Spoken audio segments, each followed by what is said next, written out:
It's almost time. It's almost time. 11:54 p.m. It's almost time.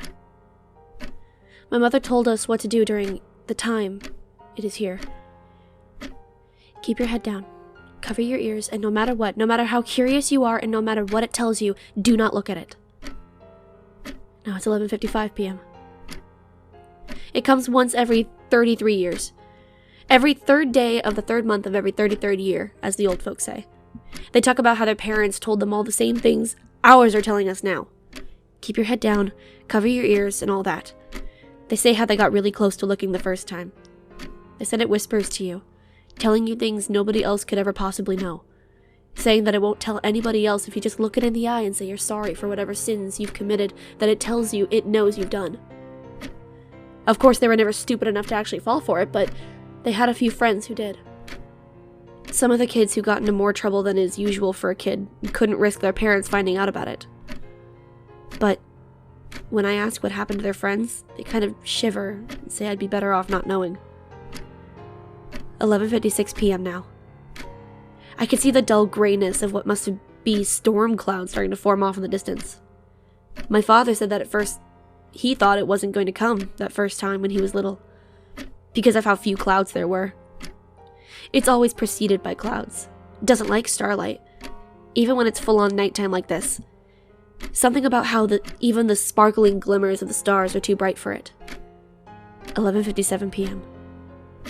He said that clouds don't really start until 11:58, and at 11:59 they just spill over the mountains into the city like some gigantic hungry mist, just starving for a morsel of human meat that it was restrained from having. Except maybe a lone mountain climber or two. He said that before the clouds had enough time to swallow his house, his parents had already grabbed him and pulled him into the basement before taping the door shut.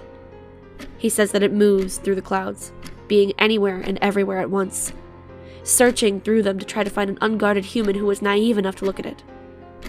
11:58 p.m. Wow, that was right. It looks like those clouds just exploded out of nothing. Anyway, before I have to go down to the basement, I should tell you that I managed to convince my grandfather to tell me what happened when you look at it. In case you happen to live in one of those cities that it visits every 33 years. You become a part of it. He was little, and it was the first time it came. They hadn't managed to seal up the house very well, and the clouds crept in. You stay looking, transfixed at its hungry, evil eyes, or whatever it has in place of them. Then you start to shake. You try to look away, but you can't. Granddad says he heard his friend Noah squeaking out through this permanently awe-stuck mouth something that sounded like, "Help me." 11:59 p.m. Jeez. It really does just tidal wave over the mountains. Oh, my parents are telling me it's time to come to the basement, so I better finish this quickly. Granddad said that he risked opening his eyes for a fraction of a millimeter just to see what was happening to Noah. And while he couldn't see anything in front of Noah, it was pretty obvious that he sure did. Okay, I'm gonna have to run while saying this last part. The storm's almost to my house. He said that Noah started to shake even harder, and that he could clearly see scarlet stains appearing in places where his clothes were falling in the deepest. Then Noah's face started to melt, but as it did, it also filled with that cloud.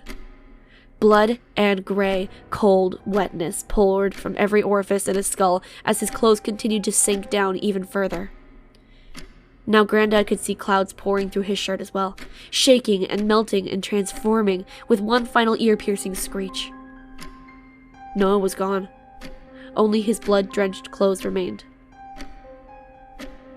Okay, here's where I leave you. Just remember, keep your heads down, cover your ears, and no matter what, no matter how curious you are, and no matter what it tells you, do not look at it. 12 a.m.